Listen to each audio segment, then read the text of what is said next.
باب نمبر 28 جو نماز فجر کی ایک رکعت پالے۔ حدیث نمبر 551 سیدنا ابو ہریرہ رضی اللہ عنہ نے نبی صلی اللہ علیہ وسلم سے روایت کیا، آپ صلی اللہ علیہ وسلم نے فرمایا، جس شخص کو طلوع آفتاب سے پہلے نماز فجر کی ایک رکعت مل گئی تو اسے نماز فجر مل گئی، اور جس کو سورج غروب ہونے سے پہلے نماز عصر کی ایک رکعت مل گئی تو اس کو نماز عصر مل گئی۔ حکم الحدیث صحیح۔ حدیث نمبر 552 ام المومنین سیدہ عائشہ رضی اللہ عنہا نے نبی صلی اللہ علیہ وسلم سے روایت کیا، آپ صلی اللہ علیہ وسلم نے فرمایا، جس کو طلوع آفتاب سے پہلے نماز فجر کی ایک رکعت مل گئی تو اس کو نماز فجر مل گئی، اور جس کو غروب آفتاب سے پہلے نماز عصر کی ایک رکعت مل گئی تو اس کو نماز عصر مل گئی۔ حکم الحدیث صحیح۔ باب نمبر 29 نماز فجر کا آخری وقت۔ حدیث نمبر 553 سیدنا انس بن مالک رضی اللہ عنہ بیان کرتے ہیں کہ رسول اللہ صلی اللہ علیہ وسلم ظہر کی نماز اس وقت پڑھتے جب سورج ڈھل جاتا، اور آپ عصر کی نماز تمہاری ان دونوں نمازوں کے درمیان پڑھتے، اور جب سورج غروب ہو جاتا تو مغرب پڑھتے، اور جب شفق غائب ہو جاتی تو عشاء پڑھتے۔ پھر اس کے بعد فرمایا، آپ صبح کی نماز پڑھتے کہ روشنی ہو جانے کی وجہ سے نگاہ دور تک چلی جاتی۔ حکم الحدیث صحیح الاسناد۔ باب نمبر 30 جس کو نماز کی ایک رکعت مل گئی۔ حدیث نمبر 554 سیدنا ابو ہریرہ رضی اللہ عنہ سے روایت ہے کہ رسول اللہ صلی اللہ علیہ وسلم نے فرمایا، جس کو نماز کی ایک رکعت مل گئی تو اس کو وہ نماز مل گئی۔ حکم الحدیث صحیح۔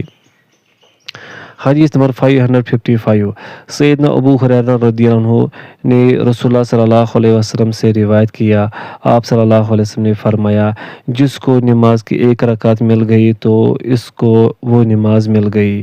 حکم الحدیث صحیح۔ حدیث نمبر 556 سیدنا ابو ہریرہ رضی اللہ عنہ سے روایت ہے کہ نبی صلی اللہ علیہ وسلم نے فرمایا، جس کو نماز کی ایک رکعت مل گئی تو اس کو وہ نماز مل گئی۔ حکم الحدیث صحیح۔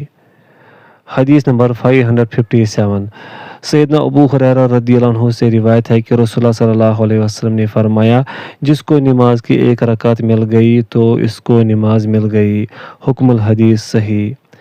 حدیث نمبر 558 سیدنا عبداللہ رضی اللہ عنہ نے نبی صلی اللہ علیہ وسلم سے روایت کیا، آپ نے فرمایا، جس کو جمعہ یا کسی اور نماز کی ایک رکعت مل گئی تو اس کی نماز مکمل ہو گئی۔ حکم الحدیث صحیح۔ حدیث نمبر 559 سیدنا سالم رضی اللہ عنہ سے روایت ہے کہ رسول اللہ صلی اللہ علیہ وسلم نے فرمایا، جس کو نمازوں میں سے کسی نماز کی ایک رکعت مل گئی تو اس کو نماز مل گئی، البتہ نماز کا جتنا حصہ وہ نہیں پڑھ سکا وہ اسے پورا کرے۔ ان تمام احادیث میں جو ذکر ہے کہ جس کو ایک رکعت مل گئی تو اس کو نماز مل گئی یا اس کی نماز مکمل ہو گئی، تو اس کا مطلب یہ ہے کہ اس نماز کے وقت کے اندر اگر ایک رکعت مل گئی تو اس کی نماز اپنے وقت میں شمار ہوگی، نہ کہ قضا میں۔ حکم الحدیث ما قبل سے مل کر صحیح۔ باب نمبر 31 وہ اوقات جن میں نماز پڑھنا ممنوع ہے۔ حدیث نمبر 560 سیدنا عبداللہ سنابحی رضی اللہ عنہ سے روایت ہے کہ رسول اللہ صلی اللہ علیہ وسلم نے فرمایا، جب سورج طلوع ہوتا ہے تو اس کے ساتھ شیطان کے سر کا کنارہ ہوتا ہے، اور جب وہ بلند ہوتا ہے تو وہ اس سے الگ ہو جاتا ہے، پھر جب وہ سورج سیدھا برابر ہو جاتا ہے تو وہ اس شیطان کے ساتھ آ ملتا ہے، اور جب ڈھلتا ہے تو شیطان اس سے الگ ہو جاتا ہے، اور جب سورج غروب ہونے کے لیے جھکتا ہے تو شیطان پھر اس سے آ ملتا ہے، اور جب سورج غروب ہو جاتا ہے تو پھر شیطان اس سے الگ ہو جاتا ہے، اور رسول اللہ صلی اللہ علیہ وسلم نے ان اوقات میں نماز پڑھنے سے منع فرمایا ہے۔ حکم الحدیث فَإِذَا اسْتَوَتْ قَارِنَهَا وَإِذَا أَزَالَتْ فَأَرْقُهَا کے علاوہ صحیح ہے۔ حدیث نمبر 561 سیدنا عقبہ بن عامر جوہنی رضی اللہ عنہ بیان کرتے ہیں 3 اوقات ایسے ہیں جن میں رسول اللہ صلی اللہ علیہ وسلم نماز پڑھنے یا مردے دفن کرنے سے ہمیں منع کیا کرتے تھے. جس وقت سورج طلوع ہو رہا ہو حتیٰ کہ وہ بلند ہو جائے، جس وقت ٹھیک دوپہر ہو حتیٰ کہ وہ سورج ڈھل جائے، اور جس وقت سورج غروب ہونے کے لیے جھک جائے حتیٰ کہ وہ غروب ہو جائے. حکم الحدیث صحیح. باب نمبر 32 فجر کی نماز کے بعد کوئی اور نماز پڑھنے کی ممانعت. حدیث نمبر 562 سیدنا ابو ہریرہ رضی اللہ عنہ سے روایت ہے کہ نبی صلی اللہ علیہ وسلم نے عصر کے بعد نماز پڑھنے سے منع فرمایا حتیٰ کہ سورج غروب ہو جائے، اور فجر کی نماز کے بعد نماز پڑھنے سے منع فرمایا حتیٰ کہ سورج طلوع ہو جائے. حکم الحدیث صحیح. حدیث نمبر 563 سیدنا ابن عباس رضی اللہ عنہما بیان فرماتے ہیں کہ میں نے نبی صلی اللہ علیہ وسلم کے کئی صحابہ رضی اللہ عنہم سے سنا، ان میں عمر بھی شامل ہے، اور وہ مجھے سب سے زیادہ محبوب تھے، کہ رسول اللہ صلی اللہ علیہ وسلم نے فجر کے بعد نماز پڑھنے سے منع فرمایا حتیٰ کہ سورج طلوع ہو جائے، اور عصر کی نماز کے بعد نماز پڑھنے سے منع فرمایا حتیٰ کہ سورج غروب ہو جائے. حکم الحدیث صحیح. باب نمبر 33 طلوع آفتاب کے وقت نماز پڑھنے کی ممانعت. حدیث نمبر 564 سیدنا ابن عمر رضی اللہ عنہما سے روایت ہے کہ رسول اللہ صلی اللہ علیہ وسلم نے فرمایا، تم میں سے کوئی طلوع آفتاب اور غروب آفتاب کے وقت نماز پڑھنے کا قصد نہ کرے. حکم الحدیث صحیح. حدیث نمبر 565 سیدنا ابن عمر رضی اللہ عنہما سے روایت ہے کہ رسول اللہ صلی اللہ علیہ وسلم نے منع فرمایا کہ طلوع آفتاب یا غروب آفتاب کے وقت نماز پڑھی جائے. حکم الحدیث صحیح. باب نمبر 34 ٹھیک دوپہر کے وقت نماز پڑھنے کی ممانعت. حدیث نمبر 566 سیدنا عقبہ بن عامر رضی اللہ عنہ بیان کرتے ہیں، رسول اللہ صلی اللہ علیہ وسلم 3 اوقات میں ہمیں نماز پڑھنے یا مردے دفن کرنے سے منع فرمایا کرتے تھے. جس وقت سورج نکل رہا ہو حتیٰ کہ وہ بلند ہو جائے، جس وقت ٹھیک دوپہر کا وقت ہو حتیٰ کہ سورج ڈھل جائے، اور جس وقت وہ غروب ہونے کے لیے جھک جائے حتیٰ کہ غروب ہو جائے. حکم الحدیث صحیح. باب نمبر 35 عصر کی نماز کے بعد نماز پڑھنے کی ممانعت. حدیث نمبر 567 سیدنا ابو سعید خدری رضی اللہ عنہ بیان کرتے ہیں کہ رسول اللہ صلی اللہ علیہ وسلم نے فجر کی نماز کے بعد نماز پڑھنے سے منع فرمایا حتیٰ کہ سورج طلوع ہو جائے، اور عصر کی نماز کے بعد نماز پڑھنے سے منع فرمایا حتیٰ کہ سورج غروب ہو جائے. حکم الحدیث صحیح. حدیث نمبر 566 سیدنا ابو سعید خدری رضی اللہ عنہ بیان کرتے ہیں کہ میں نے رسول اللہ صلی اللہ علیہ وسلم کو فرماتے ہوئے سنا، فجر کی نماز کے بعد کوئی نماز نہیں حتیٰ کہ سورج نکل آئے، اور عصر کی نماز کے بعد کوئی نماز نہیں حتیٰ کہ سورج غروب ہو جائے. حکم الحدیث صحیح. حدیث نمبر 569 عطا بن یزید نے سیدنا ابو سعید خدری رضی اللہ عنہ کے حوالے سے رسول اللہ صلی اللہ علیہ وسلم سے اسی طرح روایت کیا ہے. حکم الحدیث صحیح الاسناد. حدیث نمبر 570 سیدنا ابن عباس رضی اللہ عنہما سے روایت ہے کہ نبی صلی اللہ علیہ وسلم نے عصر کے بعد نماز پڑھنے سے منع فرمایا ہے. حکم الحدیث صحیح. حدیث نمبر 571 ام المؤمنین سیدہ عائشہ رضی اللہ عنہا نے بیان کرتی ہیں کہ سیدنا عمر رضی اللہ عنہ کو وہم ہو گیا کہ وہ عصر کے بعد 2 رکعت پڑھنے سے منع کرنے لگے، حالانکہ رسول اللہ صلی اللہ علیہ وسلم نے تو اس بات سے منع فرمایا ہے کہ طلوع آفتاب اور غروب آفتاب کے وقت قصداً نماز نہ پڑھو، کیونکہ وہ شیطان کے سر کے کناروں کے درمیان میں سے طلوع ہوتا ہے. حکم الحدیث صحیح. حدیث نمبر 572 سیدنا ابن عمر رضی اللہ عنہما بیان کرتے ہیں کہ رسول اللہ صلی اللہ علیہ وسلم نے فرمایا، جب سورج کا کنارہ طلوع ہو تو نماز کو مؤخر کرو حتیٰ کہ وہ روشن کر دے، اور جب سورج کا کنارہ ڈوب جائے تو نماز کو مؤخر کرو حتیٰ کہ وہ غروب ہو جائے. حکم الحدیث صحیح. حدیث نمبر 573 سیدنا عمر بن ابسہ رضی اللہ عنہ بیان کرتے ہیں، میں نے عرض کیا، اے اللہ کے رسول صلی اللہ علیہ وسلم، کیا کوئی ایسی گھڑی ہے جو دوسری سے زیادہ قرب والی ہو، یا کوئی ایسی گھڑی ہے اس کا ذکر تلاش کیا جائے؟ آپ صلی اللہ علیہ وسلم نے فرمایا ہاں، رات کے آخری تہائی حصے میں رب عز و جل بندے کے زیادہ قریب ہوتا ہے، بس اگر تو کر سکے کہ تو بھی ان لوگوں میں شامل ہو جائے جو اللہ عز و جل کو اس گھڑی وقت میں یاد کرتے ہیں تو اس میں سے ہو جا۔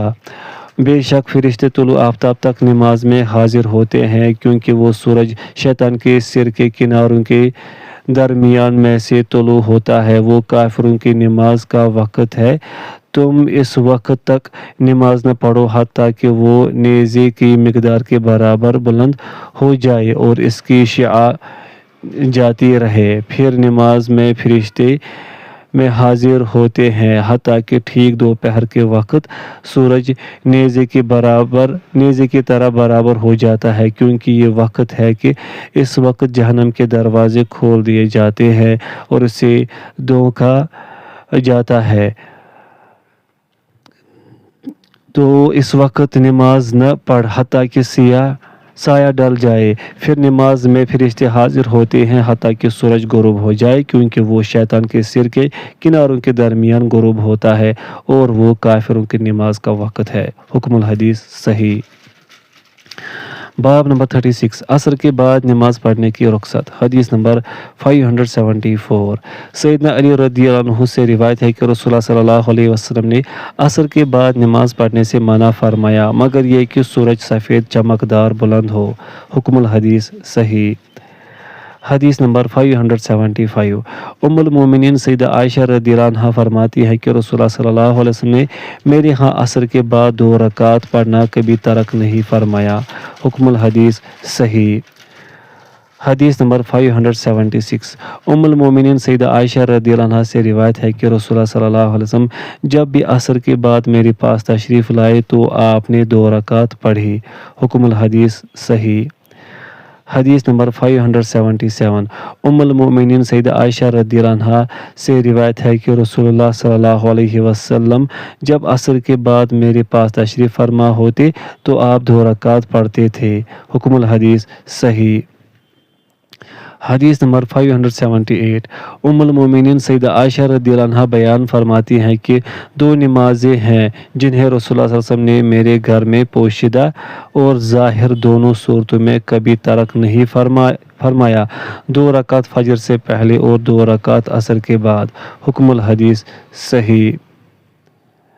حدیث نمبر 579 سیدنا ابو سلمہ رضی اللہ عنہ سے روایت ہے کہ انہوں نے ام المومنین سیدہ عائشہ رضی اللہ عنہا سے وہ 2 رکعت کے بارے میں دریافت کیا جنہیں رسول اللہ صلی اللہ علیہ وسلم عصر کے بعد پڑھا کرتے تھے۔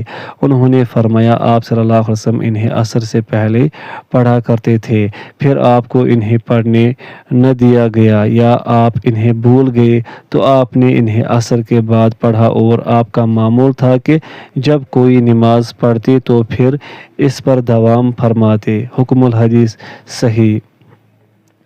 حدیث نمبر 580 ام المومنین سیدہ ام سلمہ رضی اللہ عنہا سے روایت ہے کہ نبی صلی اللہ علیہ وسلم نے ایک مرتبہ ان کے گھر میں عصر کے بعد 2 رکعت پڑھے اور یہ کہ انہوں نے آپ سے اس کا ذکر کیا تو آپ نے فرمایا یہ 2 رکعتیں ہیں جنہیں میں ظہر کے بعد پڑھا کرتا تھا تو میں انہیں مشغولیت کی وجہ سے نہ پڑھ سکا حتیٰ کہ میں نے نماز عصر پڑھی۔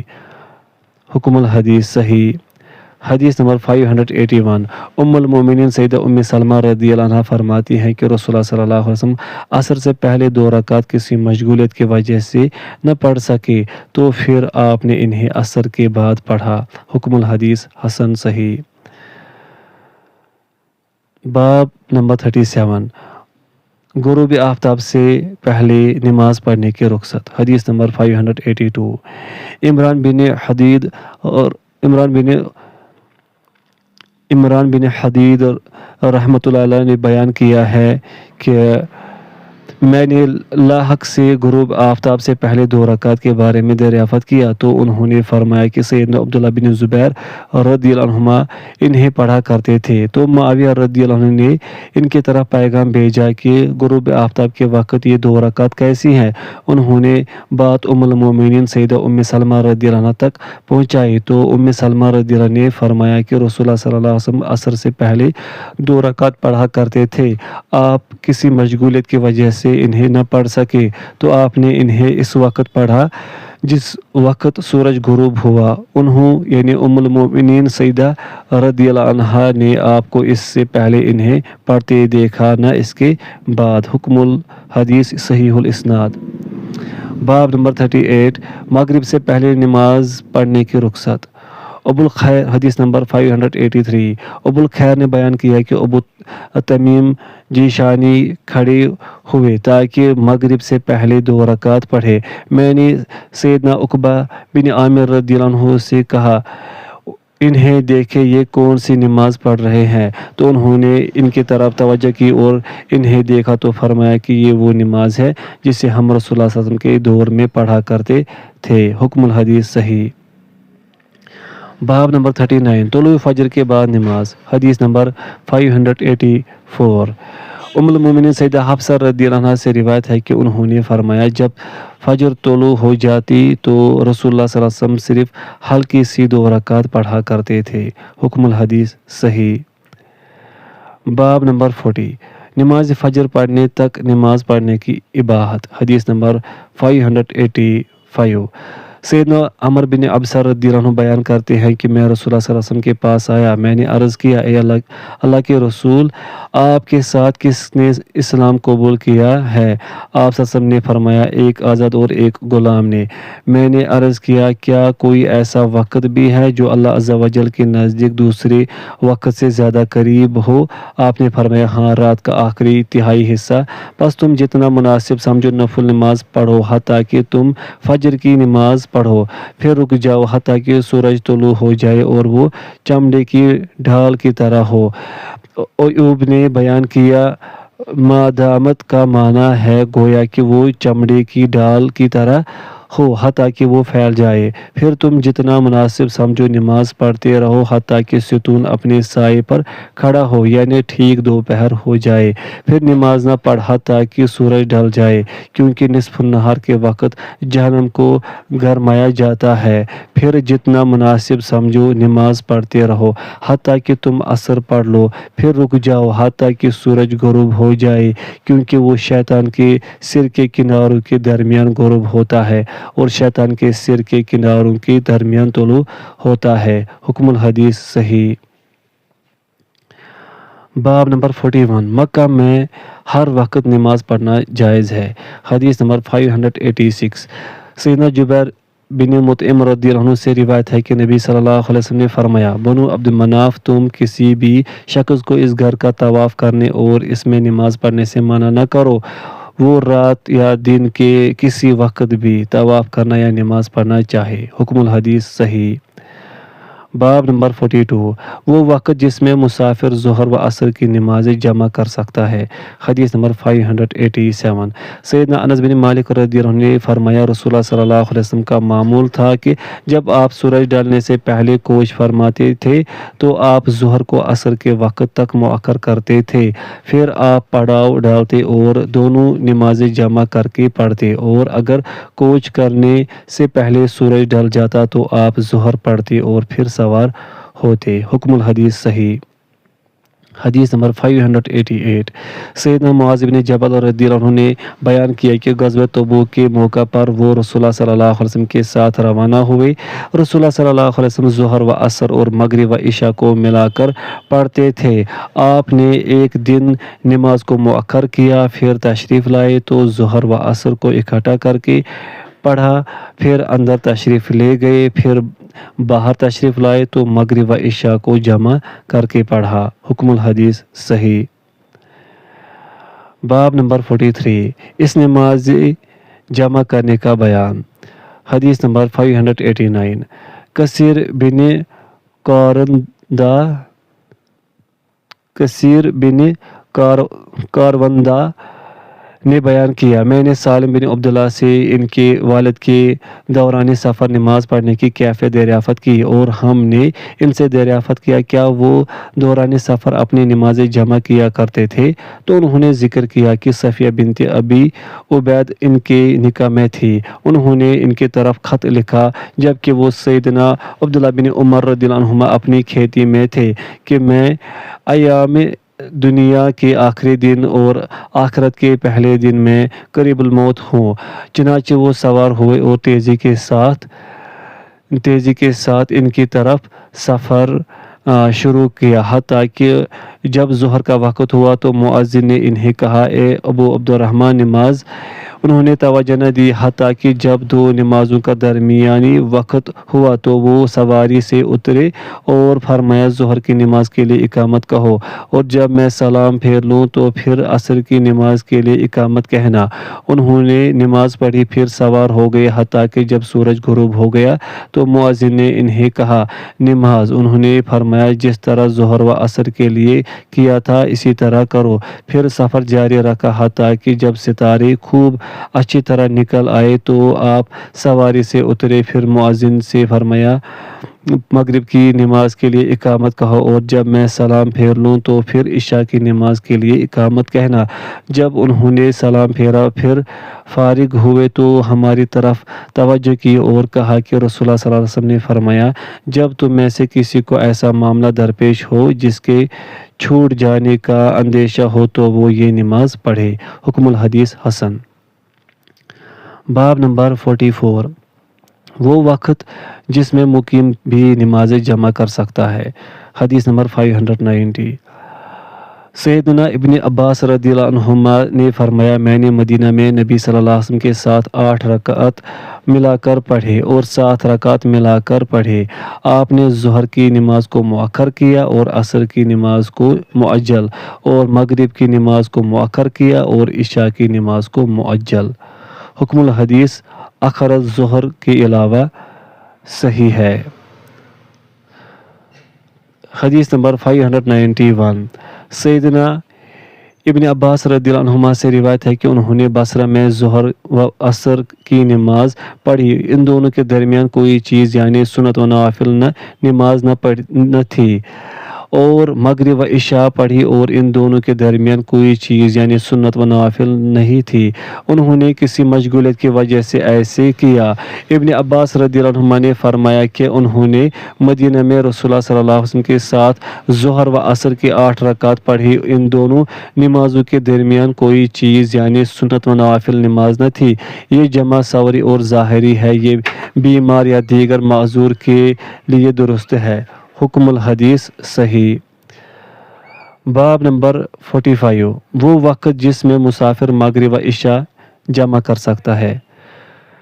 حدیث نمبر 592، قریش کے ایک شیخ اسماعیل بن عبد الرحمن نے بیان کیا، میں نے ہما تک سیدنا ابن عمر رضی اللہ عنہما کے ساتھ سفر کیا۔ جب سورج غروب ہو گیا تو میں اس بات سے ڈرا کہ انہیں کہوں کہ نماز کا وقت ہو گیا ہے۔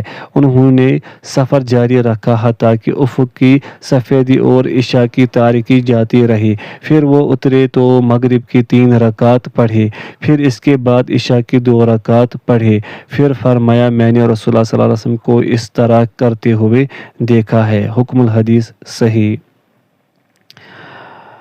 حدیث نمبر 593، سیدنا عبداللہ رضی اللہ عنہ نے فرمایا، میں نے رسول اللہ صلی اللہ علیہ وسلم کو دیکھا کہ جب آپ کو سفر جلد طے کرنا ہوتا تو آپ مغرب کی نماز کو مؤخر کرتے، حتیٰ کہ اسے اور عشاء کی نماز کے ساتھ ملا کر پڑھتے۔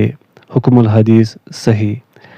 حدیث نمبر 594، سیدنا جابر رضی اللہ عنہ نے فرمایا، سورج غروب ہو گیا جبکہ رسول اللہ صلی اللہ علیہ وسلم مکہ میں تھے، اور آپ نے صرف کے مقام پر 2 نمازیں اکٹھی پڑھی۔ حکم الحدیث ضعیف الاسناد۔ حدیث نمبر 595 سیدنا انس رضی اللہ عنہ نے رسول اللہ صلی اللہ علیہ وسلم سے روایت کیا کہ جب آپ کو سفر جلد طے کرنا ہوتا تو آپ ظہر کی نماز کو عصر کی نماز کے وقت تک مؤخر کرتے اور ان دونوں نمازوں کو اکٹھا پڑھتے اور مغرب کی نماز کو مؤخر کرتے حتیٰ کہ شفق غائب ہو جاتی۔ مغرب کی نماز کو اور عشاء کی نماز کو ملا کر پڑھتے۔ حکم الحدیث صحیح۔ حدیث نمبر 596 نافع رحمۃ اللہ نے بیان کیا میں سیدنا عبداللہ بن عمر رضی اللہ عنہ کے ساتھ ایک سفر میں روانہ ہوا۔ وہ اپنی اراضی پر جانا چاہتے تھے۔ ایک آدمی ان کے پاس آیا تو اس نے کہا صفیہ بنت ابی عبید سخت تکلیف میں ہے، لہٰذا آپ ان سے ملاقات کر لیں۔ چنانچہ وہ تیزی کے ساتھ روانہ ہوئے۔ قریش کا ایک آدمی بھی ان کے ساتھ ساتھ چل رہا تھا۔ سورج غروب ہو گیا، انہوں نے نماز نہ پڑھی، جبکہ میرے علم میں وہ ایسے تھے کہ وہ نماز کی حفاظت کرتے ہیں، اور جب انہوں نے تاخیر کی تو میں نے کہا اللہ تعالیٰ آپ پر رحم فرمائے۔ نماز انہوں نے میری طرف دیکھا اور سفر جاری رکھا حتیٰ کہ جب شفق کا آخری حصہ باقی رہ گیا تو وہ سواری سے اترے اور مغرب کی نماز پڑھی، پھر عشاء کی نماز کے لیے اقامت کہی۔ جبکہ شفق غائب ہو چکی تو ہمیں عشاء کی نماز پڑھائی، پھر ہماری طرف متوجہ ہوئے۔ فرمایا اور رسول اللہ صلی اللہ علیہ وسلم کا معمول تھا کہ جب سفر جلد طے کرنا ہوتا تو آپ اس طرح کرتے تھے۔ حکم الحدیث صحیح۔ حدیث نمبر 597 نافع رحمۃ اللہ نے بیان کیا کہ ہم سیدنا ابن عمر رضی اللہ عنہما کے ساتھ مکہ سے واپس آئے۔ جب رات ہوئی تو وہ ہمیں لے کر چلے حتیٰ کہ شام ہو گئی۔ ہم نے گمان کیا کہ وہ نماز پڑھنا بھول گئے ہیں تو ہم نے انہیں کہا نماز، وہ خاموش رہے اور سفر جاری رکھا حتیٰ کہ قریب تھا کہ شفق غائب ہو جائے۔ پھر وہ سواری سے اترے تو مغرب کی نماز پڑھی، اور جب شفق غائب ہو گئی تو عشاء کی نماز پڑھی، پھر ہماری طرف متوجہ ہوئے اور فرمایا رسول اللہ صلی اللہ علیہ وسلم کو جب تیز چلنا ہوتا تو ہم آپ کی معیت میں اسی طرح کیا کرتے تھے۔ حکم الحدیث صحیح۔ حدیث نمبر 598 کثیر بن کاروندہ نے بیان کیا ہم نے سالم بن عبداللہ سے سفر میں نماز پڑھنے کے متعلق دریافت کیا، کیا سیدنا عبداللہ رضی اللہ عنہ سفر میں نمازیں جمع کر کے پڑھا کرتے تھے؟ انہوں نے فرمایا نہیں، البتہ مزدلفہ میں۔ پھر متوجہ ہوئے تو کہا سیدہ صفیہ رضی اللہ عنہا ان کی اہلیہ تھی، انہوں نے ان کی طرف پیغام بھیجا کہ وہ دنیا کے آخری اور آخرت کے پہلے دن میں ہے، قریب المرگ۔ پس وہ سوار ہوئے اور میں بھی ان کے ساتھ تھا۔ وہ تیز چلے حتیٰ کہ نماز کا وقت ہو گیا تو مؤذن نے انہیں بتایا ابو عبد الرحمن نماز۔ انہوں نے سفر جاری رکھا حتیٰ کہ جب دونوں نمازوں کے درمیان کا وقت ہوا تو وہ سواری سے نیچے اترے اور مؤذن سے کہا اقامت کہو، اور جب میں ظہر کی نماز پڑھ کر سلام پھیر دوں تو اسی جگہ پر اقامت کہہ۔ مؤذن نے اقامت کہی تو انہوں نے نماز کی ظہر 2 رکعت پڑھی اور سلام پھیر دیا، پھر مؤذن نے اسی جگہ اقامت کہی تو انہوں نے عصر کی 2 رکعت پڑھی، پھر سواری پر سوار ہوئے اور تیز تیز چلے حتیٰ کہ سورج غروب ہو گیا تو مؤذن نے انہیں کہا ابو عبد الرحمن نماز۔ انہوں نے فرمایا کہ پہلے کی طرح کرنا، چنانچہ وہ چلتے رہے حتیٰ کہ جب ستارے خوب نکل آئے تو سواری سے نیچے اترے اور فرمایا اقامت کہو، جب میں سلام پھیر دوں تو اقامت کہو۔ مؤذن نے اقامت کہی اور انہوں نے مغرب کی نماز 3 رکعت پڑھی، پھر اسی جگہ اقامت کہی تو عشاء کی نماز پڑھی اور ایک مرتبہ سلام پھیرا، پھر فرمایا رسول اللہ صلی اللہ علیہ وسلم نے فرمایا جب تم میں سے کسی کو کوئی ایسا معاملہ درپیش ہو جس کے چھوٹ جانے کا اندیشہ ہو تو وہ یہ اس طرح کی نماز پڑھے۔ حکم الحدیث حسن۔ باب نمبر 46 وہ حالات جن میں 2 نمازیں جمع کرنا جائز ہے۔ حدیث نمبر 599 سیدنا ابن عمر رضی اللہ عنہما سے روایت ہے کہ رسول اللہ صلی اللہ علیہ وسلم کا معمول تھا کہ جب آپ کو تیز چلنا ہوتا تو آپ مغرب اور عشاء کی نمازیں جمع کر لیا کرتے تھے۔ حکم الحدیث صحیح۔ حدیث نمبر 600 سیدنا ابن عمر رضی اللہ عنہما نے فرمایا رسول اللہ صلی اللہ علیہ وسلم کا معمول تھا کہ جب آپ کو تیز چلنا ہوتا یا کوئی اہم مسئلہ درپیش ہوتا تو آپ مغرب اور عشاء کی نمازوں کو ملا کر پڑھا کرتے تھے۔ حکم الحدیث صحیح